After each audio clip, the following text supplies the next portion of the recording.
Hey, what's up guys, it's Ayodeji here. So what is UI design? What do you need before you start designing screens? And what are those design fundamentals that you need to know before you become a UI designer? That's what we're going to be looking at in this video. Welcome to Learn with Ayodeji. Okay, so this video is a part of the 3-series video of the introduction to UX.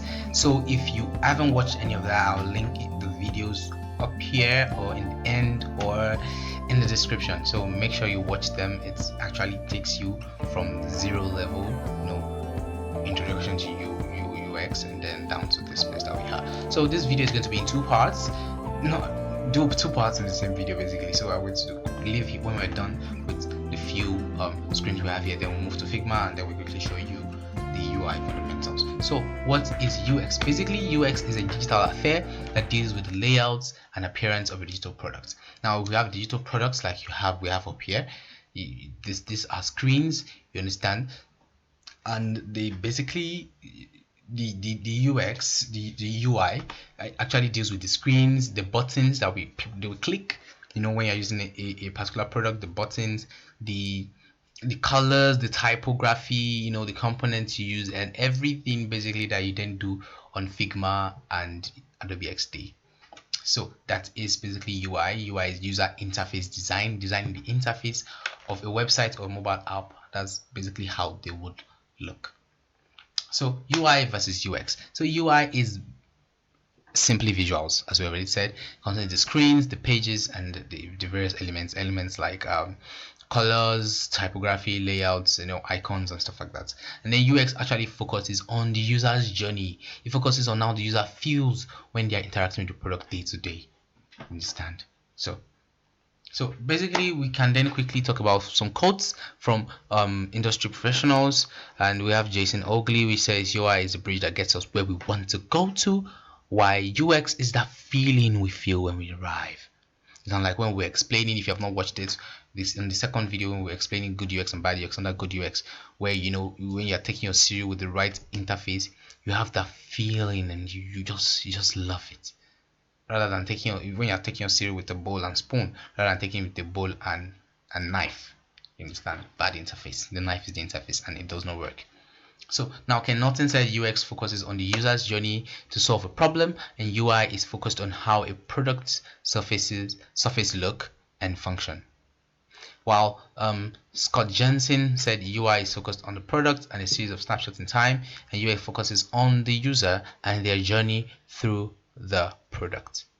So you can see basically that UI focuses on what we see and UX focuses on how we feel. Now you have this little illustration here, the wow moment and how moment. Now the wow moment is basically during the onboarding. When you see the application is so beautiful, you're feeling nice, everything's good.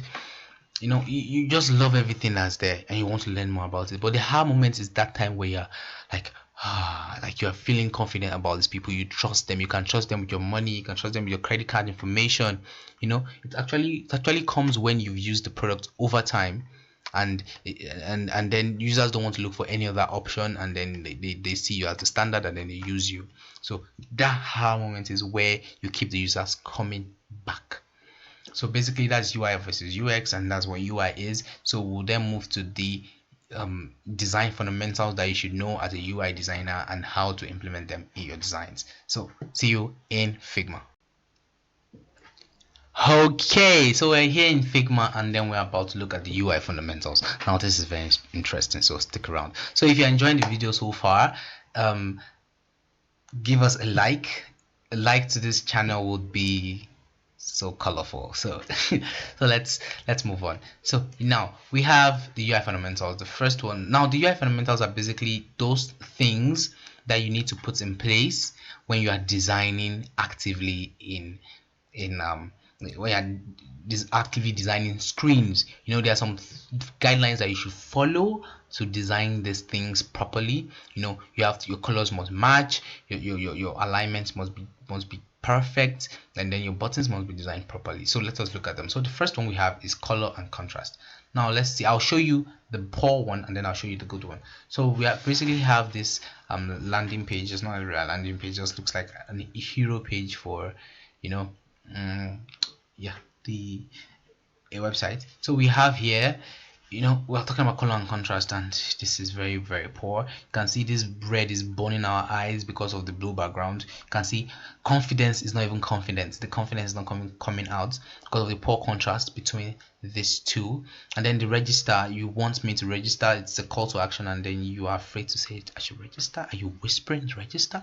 So that's the poor contrast we're talking about, and it really does not work. Your design shouldn't look like this. So I'll show you how it should then look like if you then want to make it better. So first of all, you can then this shows one that has a neutral background, and then different and then the elements on top, and then you can now see that we used a better color that is brighter form of gold than what was used here, which is very dark, which does not work.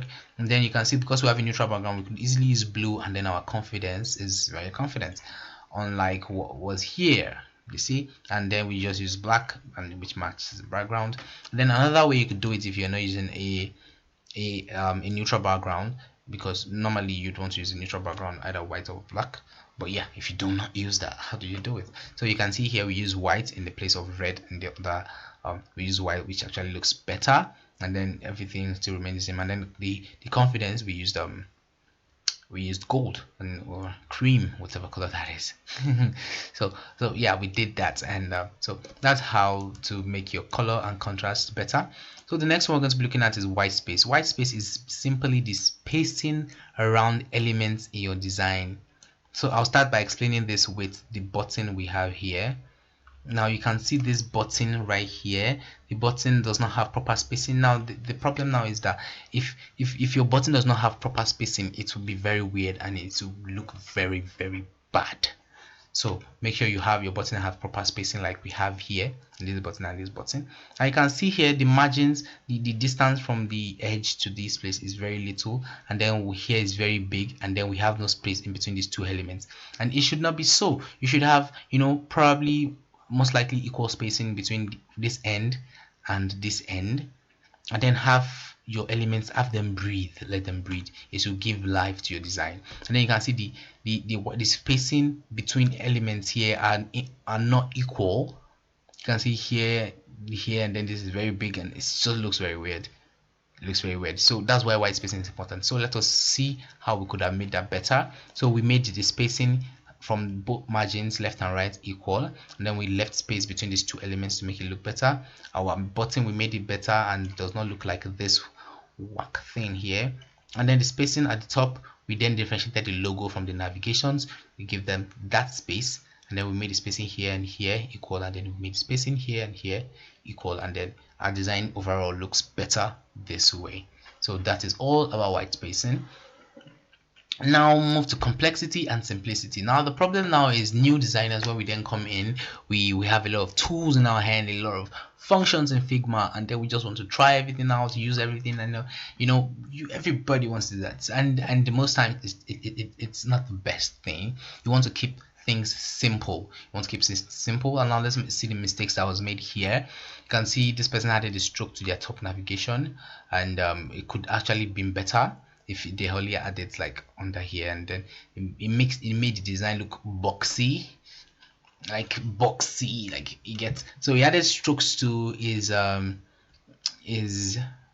what's it called, the marketing message here, and then it makes the message look weird. And then he added the drop shadow with thick blue color, which was too much. And then the displacement of the drop shadow here was also too much, and you don't need something as complex as this to have a good design. Simply, we have something like this, our normal example. We added drop shadow, but it's very minimal, makes it look better, and no stroke. We just differentiated it with colors, and we don't really need all these things to have a good design. And then you can see here the stroke here boxed it, but here the designer only made it for the bottom side, and then it's actually differentiate it and make it look better. So that is how you should do it. And then we also have another one, typography and scale. Typography is basically the text you use, and scale is how big they are. So I generally do not love using cursive, but you can use cursive. I'm not discouraging you not to use cursive. Cursive can be very beautiful. I've used them in some designs, a few, but yeah, I generally don't use cursive. and this is the marketing message. Yeah, and then it is so small. The scale has to be different. Now, for example, in this kind of setting, this should be smaller, and this is the marketing message. This is what is drawing people to, click on things you want them to click on. Make that bigger, as we've shown in other examples. And then the scale, you can see this, but the size of the button is just way too big, and then it's making our button, is making the button look very weird. And you can see here we have this the type is not that big, and then the spacing around the white spacing around it actually looks good. And then the scale, and then this is improper scaling. If you then check out other just go online and check in the websites, you see that the marketing message is usually very big, and then this, like, probably the subordinate one or the subheading is then smaller. You understand? So something like this: grow your business with confidence. That's all you need. So if you want to add a one liner, you can always just do that, make it smaller. That's a one liner, and then that'll be big and that'll be beautiful. And then we fix the button here, we used a smaller size. So not generally, as a rule of thumb, we use 14 for the size of the text inside buttons. That's just a rule of thumb that everyone uses. So if you have not watched the other videos in this series, I'm going to link them. I already said that, and you should go watch them. It's a 3 series video which actually brings you in to UI UX as a beginner with zero experience. So that's all. Subscribe and like this this video. This is Ayodeji Omonijo here, and this channel is Learn with Ayodeji Omonijo. Thank you so much for being here. You guys are